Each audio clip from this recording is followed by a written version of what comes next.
মসজিদের শহর বলুন আর বিশ্বের সর্বাপেক্ষা জনবহুল শহরগুলোর একটি বলুন, বাংলাদেশের প্রাণকেন্দ্র কিন্তু এই ঢাকা শহর। কিন্তু কেমন ছিল শত বছর আগের পুরনো ঢাকার চিত্র? নিশ্চয়ই মাঝে মাঝে জানতে ইচ্ছে করে। তবে প্রাণ খুলে ধন্যবাদ দিন স্যার চার্লস ডয়েলিকে। 1808 সালে কালেক্টর হিসেবে ঢাকায় আসার পর মূলত তার ব্যক্তিগত উদ্যোগেই ঢাকার তৎকালীন ইতিহাসের কিছুটা হলেও আমরা জানতে পারি, চোখে দেখতে পারি। তিনি ছিলেন একজন বিখ্যাত ছাপচিত্রকর। 1808 থেকে 1840 সাল পর্যন্ত ঢাকার বিভিন্ন স্থানে ঘুরে ঘুরে তিনি এঁকেছিলেন বেশ কিছু স্কেচ। পরবর্তীতে এন্টিকুইটিজ অব ঢাকা নামে একটি ছবির ফলিও ভাগে ভাগে প্রকাশ করেন তিনি। সেখানে ছিল ঢাকার সংক্ষিপ্ত ইতিহাসও। চলুন স্যার ডয়েলির হাতে আমাদের পুরনো ঢাকা কিভাবে মূর্ত হয়ে উঠেছিল তা দেখে নিন। মুঘলদের তৈরি পুরনো মসজিদের পাশে একটি খড়ের তৈরি কুটির। 19 শতকের প্রথম দিকে ঢাকায় এ ধরনের কুটিরে বহু মানুষ বাস করত। সম্ভবত বাংলার কোনো সুবাদার সাইফ খানের মসজিদ এটি। ঢাকা থেকে বাংলার রাজধানী মুর্শিদাবাদের স্থানান্তরের পর ঢাকার অর্থনীতিতে যে মন্দা দেখা দেয় তার প্রমাণ হিসেবে যেন তখন পর্যন্ত টিকে ছিল এই প্রায় ধ্বংসপ্রাপ্ত মসজিদটি। এটি সে সময় ঢাকা নগরের চিত্র। মুঘল স্থাপনাগুলো ধ্বংসের পথে। স্থানীয় বণিকরা তখন সচল রাখার চেষ্টা করছিলেন ঢাকার অর্থনীতির চাকা। বর্তমানে তাঁতিবাজারের কাছে মুঘলদের তৈরি একটি পুলের ধ্বংসাবশেষ এটি, যা তখন ব্যবহার হতো স্থানীয়দের অবসর কাটানোর স্থান হিসেবে। 1544 সালের দিকে বুড়িগঙ্গার তীরে নির্মিত হয় জাকালো এবং বিশাল এক অট্টালিকা বড় কাটরা। 1816 সালে ডয়েলি যখন এই স্কেচটি করেন তখন বড় কাটরার উত্তর ফটক প্রায় ধসে পড়েছে। 1765 সালের পর থেকে বড় কাটরা ছিল পরিত্যক্ত, যদিও এখন এই উত্তর ফটকটি পুরোপুরি বিলুপ্ত হয়ে গেছে। মুঘলরা টঙ্গীর তুরাগ নদের উপর নির্মাণ করেছিল একটি পুল। 1800 সালের শুরুর দিকেই ধ্বংসপ্রাপ্ত হয় এই পুলটি। ডয়েলির আঁকা এই ছবিতে সুবিশাল টঙ্গী পুলের জীর্ণদশা দেখা গেলেও একসময় এই পুলটি ছিল অসাধারণ একটি স্থাপনা। এই মসজিদটিও মুঘলদের তৈরি।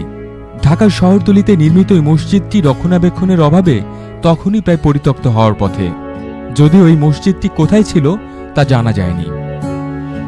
এই ছবিটি ডয়েলি এঁকেছিলেন 1830-এর দিকে। মূল ঢাকা নগরী থেকে টঙ্গীর দিকে যাওয়ার জন্য এই রাস্তাটি ব্যবহার করা হতো। ভারী মালপত্র নেয়ার জন্য হাতির ব্যবহার ছিল প্রচুর। তৎকালীন ধোলাইখাল থেকে ঢাকা নগরীর চিত্র এটি। মুঘলদের সময় খালের উপর নির্মিত পুলটি ততদিনে ধসে পড়েছে।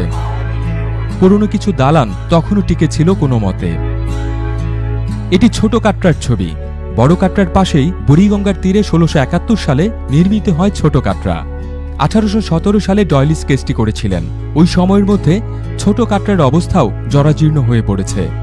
ছবিতে ছোট কাটরার পাশে বিবি চম্পার সমাধি দেখা যাচ্ছে। মগবাজার রোডের পাশেই গড়ে উঠেছিল এই মসজিদটি। 1827 সালের দিকে এই স্কেচটি করেন ডয়েলি।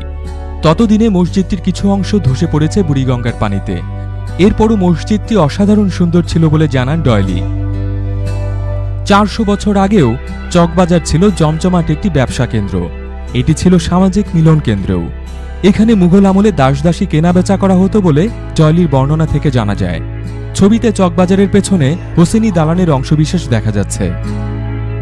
মুঘল সম্রাট আওরঙ্গজেবের তৃতীয় পুত্র মোহাম্মদ আজম শাহ বাংলার সুবাদার হয়ে ঢাকায় আসার পর 1678 সালের দিকে নির্মাণ শুরু করেন লালবাগ কেল্লার, কিন্তু এর কাজ কখনো শেষ হয়নি। স্যার ডয়েলি বুড়িগঙ্গার তীরে নির্মিত বিশাল এই দুর্গটির স্কেচ করেন 1816 সালের দিকে। দুর্গটি ততদিনে জীর্ণ দশায় পৌঁছে গেছে। ঢাকার মসলিনের কত গল্পই তো শুনেছেন, কিন্তু মসলিন তৈরি সেই কারিগরদের সম্পর্কে কতটা জানেন? 1827 সালের দিকে স্যার ডয়েলি ঢাকার এই তাঁতি বা মসলিন শিল্পীর স্কেচ করেন। বুড়িগঙ্গার তীরে জীর্ণ শীর্ণ একটি মসজিদ। ঠিক নদীর গা ঘেঁষে নির্মিত এই মসজিদটি যে একসময় বেশ জাকালো ছিল তা ডয়েলির বর্ণনা থেকে জানা যায়।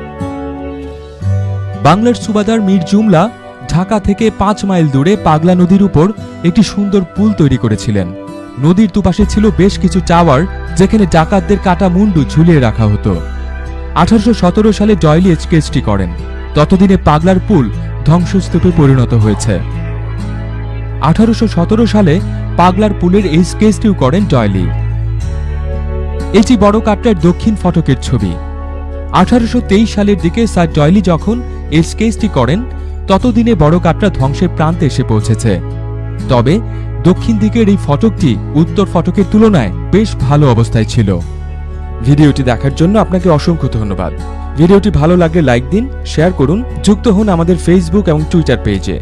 আর যারা এখনো সাবস্ক্রাইব করেননি, প্রতিদিন নতুন নতুন সব ভিডিও দেখতে এখনই সাবস্ক্রাইব করুন ফানি ফ্রগ ক্রিয়েটিভস চ্যানেলে।